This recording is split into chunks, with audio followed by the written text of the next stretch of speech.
18 dibully lagi. Seperti biasanya ketika jam istirahat aku membaca-baca buku di perpustakaan. Mungkin untuk alasannya kenapa tidak usah aku jelaskan lagi ya, kan sudah dari awal-awal aku menjelaskannya berulang-ulang. Buku dengan judul Singosari masih belum selesai kubaca, karena akhir-akhir ini aku jauh lebih sering dengan Pak Sancaka sampai jarang baca buku kalau bukan di perpustakaan sekolah. Meski sekarang juga sudah jarang-jarang ke perpustakaan, untuk menghindari bertemu Pak Sancaka dan lebih sering di kelas. Fen, sentak Celarisa yang tiba-tiba ada di depan dan mengagetkanku. Karena kaget dengan kehadiran Celarisa dan juga sentakannya yang lumayan keras membuatku langsung menegapkan badan dan menutup buku. "Kamu Celar, ngagetin tahu," kataku berusaha tenang. Celarisa mengambil napas lalu menghembuskan kembali. Setelah terlihat cukup tenang, Celarisa memegang pundakku dan berkata, "Teman kamu Ika, tengah dibully Isti di kantin," kata Celarisa yang terdengar terburu-buru. Mendengar Ika dibully, jantungku seperti berhenti karena kaget mendengarnya. Tidak memperdulikan Celarisa yang berada di depan, aku langsung lari keluar perpustakaan menuju kantin.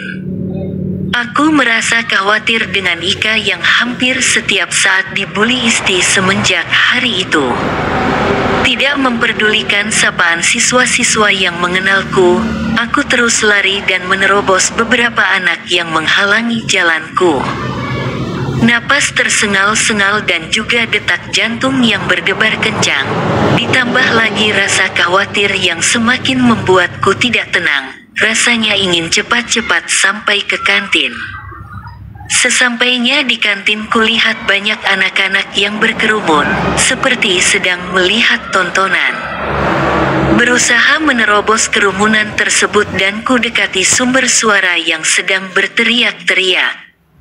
"Hahaha, cewek sok berani, nih minum," teriak Isti sambil menyiramkan jus tomat ke kepala Ika, sehingga rambutnya basah kuyup akibat jus tersebut. Melihat perlakuan Isti yang sudah keterlaluan membuatku tidak tahan lagi. Aku berusaha menerobos lebih dekat dan membalas perbuatan Isti, namun tiba-tiba saja Bella mengadangku dan juga mencengkram tanganku begitu kuat, sampai-sampai aku tidak bisa bergerak. "Kamu mau apa?" tanya Bella dengan nada menggeretak. "Lepaskan Bel," teriakku berusaha memberontak cengkraman tangan Bella. Mendengar suara terikanku yang cukup kencang membuat Isti membalikkan badannya dan menatapku tajam. Begitu juga dengan Ika mengarahkan tatapan sayu ke arahku. "Oh, ternyata si cupu satu laginya datang juga ya," kata Isti sambil tepuk tangan beberapa kali. Isti berjalan mendekatiku dengan sok anggun, namun lebih terlihat menyebalkan di mataku. Senyum sinisnya terlihat semakin menyebalkan dan melihatnya menjadi ingin muntah. "Kamu datang di waktu yang salah, sayang," kata Isti memegang rahangku dengan tekanan. "Seharusnya kamu diam saja di perpustakaan, cari aman," lanjut kata Isti lalu mendorong daguku. Cengkraman tangan Isti dan dorongan yang cukup kuat membuat bagian dagu terasa sakit. Bahkan sepertinya ada bekas goresan kuku Isti yang panjang. "Kamu sudah sangat keterlaluan, Isti," teriakku membentak cewek yang sok kecantikan tersebut. "His," desis suaranya sambil menempelkan satu jari di bibirku, "kamu tidak layak untuk berbicara di depanku, lebih baik diam saja," katanya sambil kulihat tangan kirinya mengambil jus buah dari salah satu gengnya yang sudah menyiapkan. Bella masih memegangku semakin kuat ketika Isti mulai menatapku tajam dan mengangkat gelas di tangannya. Tatapan mataku mengikuti gerakan tangan Isti yang semakin tinggi.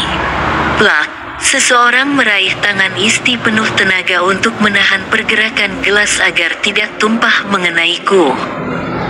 Apa-apaan ini? Kata Pak Sancaka tegas dengan raut wajah yang menegang. Bella langsung melepaskanku ketika melihat Pak Sancaka dan beberapa anak lain berpura-pura tidak mengetahui, sedangkan Isti terlihat tegang dan khawatir.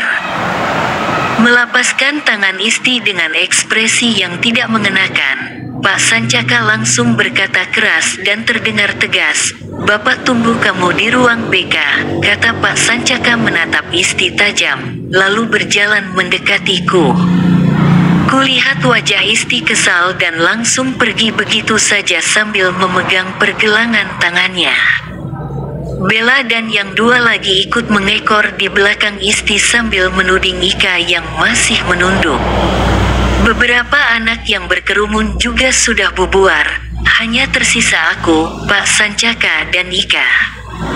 "Kamu tidak apa-apa?" tanya Pak Sancaka sepertinya khawatir.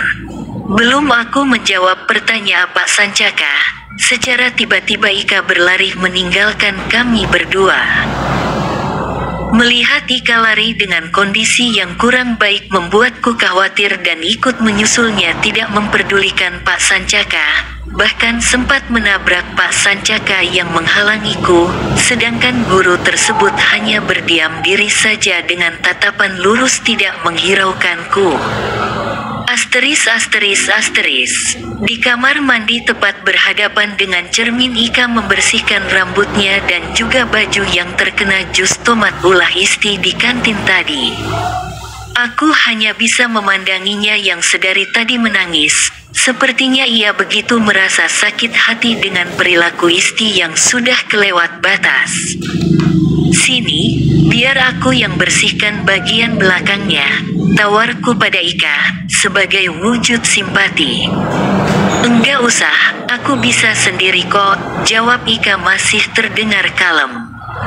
Kupandangi Ika dengan tatapan sayu. "Maafkan aku, tidak bisa berbuat apa-apa," kataku dengan wajah memelas. "Kenapa minta maaf, kamu enggak salah kok." Ika melirik ke arahku berusaha tersenyum, "Tapi, aku berjanji akan membalas perbuatan mereka," katanya lalu mengepalkan tangan seperti tengah marah. "Tidak boleh begitu, jika kita membalas mereka apa bedanya kita dengan mereka," kataku berusaha menasehati dan menenangkan agar tidak sampai salah memutuskan dalam keadaan marah dan juga kurang stabil. "Aku tidak peduli, yang jelas akan kubalas mereka," nada bicara Ika semakin ditinggikan masih melihat ke arah cermin. Tapi, belum juga selesai bicara Ika langsung berteriak dan menatapku. "Hah, lebih baik kamu diam." Tatapan tajam Ika terlihat menyeramkan. Sontak membuatku kaget, bahkan ada rasa takut ketika melihat sorot mata Ika yang seperti orang kemasukan. "Diam dan jangan pernah ikut campur, jika kamu ingin selamat," kata-kata Ika terdengar mengancamku. Aku tidak pernah habis pikir ketika Ika mengatakan hal tersebut. Bisa-bisanya Ika mengatakan itu padaku, teman dekatnya sejak kelas 10 SMA. "Apa maksud kamu Sika? Aku tidak paham," kataku yang pura-pura tidak tahu dengan memasang tampang bodohku. "Cih," Ika meludah ke cermin dengan kesal. "Ha!" teriak Ika kencang seperti orang kerasukan. Aku panik melihat Ika seperti itu dan langsung berlari membuka pintu kamar mandi yang sudah banyak siswa berkerumun di depan pintu tersebut. Ketika aku keluar dengan terburu-buru, mereka saling bertanya, "Ada apa? Ada apa?" tanya mereka sambil melihatku. "Ika," jawabku singkat. Beberapa anak cowok masuk ke dalam berusaha menenangkan, sedangkan beberapa siswa memanggil guru. Suara Ika semakin menjadi-jadi ketika anak cowok berusaha membawa keluar Ika, bahkan kata-kata yang paling mengerikan keluar dari mulut Ika dan ku dengar, "Akan ku bunuh mereka," kata kencang diakhiri dengan tertawa terbahak-bahak. Aku sangat takut melihat hal tersebut, takut jika Ika benar-benar melakukan hal tersebut, membunuh. Sampai pada akhirnya beberapa guru datang dan kulihat Pak Sancaka langsung bergegas maju ke depan menolong siswa-siswa yang memegangi Ika, yang terus memberontak dan menendangkan kakinya. Akan kubunuh, kalian semua, kubunuh, teriak Ika kembali. Kurung siku buka kurung siku tutup titik. Bersambung.